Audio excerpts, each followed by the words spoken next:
The back row of a church is always reserved for those who feel they do not belong. On a cold Tuesday in March, she sat in the very last seat, positioned carefully near the exit. She had arrived long before the heavy wooden doors even opened, her face already wet with tears. This was the day Daniel Acheampong was being laid to rest. He was 58 years old, a man being eulogized by the priest as a faithful husband and a pillar of the community. In the front row, his widow, Grace, sat perfectly still. Her hands were folded neatly in her lap, and her eyes remained strikingly dry. The church was packed to capacity with colleagues, neighbors, and friends, yet the woman in the back remained a total stranger to them all. She was a shadow in the corner. The stranger did not look at the printed program. She did not stand for the hymns or join the congregation in prayer. Instead, she stared fixedly at the mahogany coffin, her lips moving in a silent, private conversation that no one else could hear. From her place of honor, Grace watched her.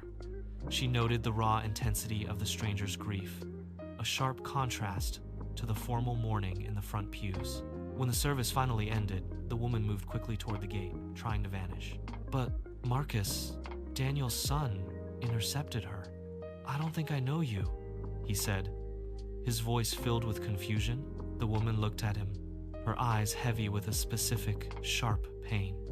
"No," she replied softly. "You wouldn't." "No."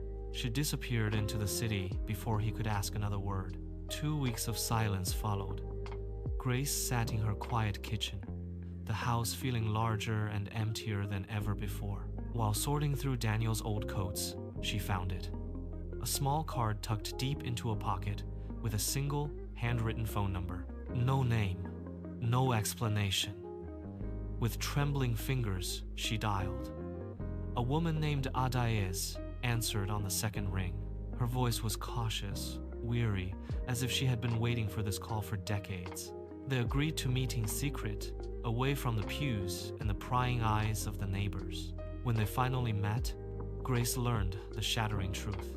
Adaize was not a mere fling. She was Daniel's life before the house in Accra, before the move to London. There was a daughter, now 26 years old, who had grown up believing her father had died when she was just a child. Daniel had supported them from the shadows, sending money through anonymous transfers, keeping his two worlds hermetically sealed. Grace poured tea that neither woman touched. The silence in the kitchen stretched thin, vibrating with the weight of shared history and mutual betrayal. "Does she know?" Grace asked, her voice a mere whisper.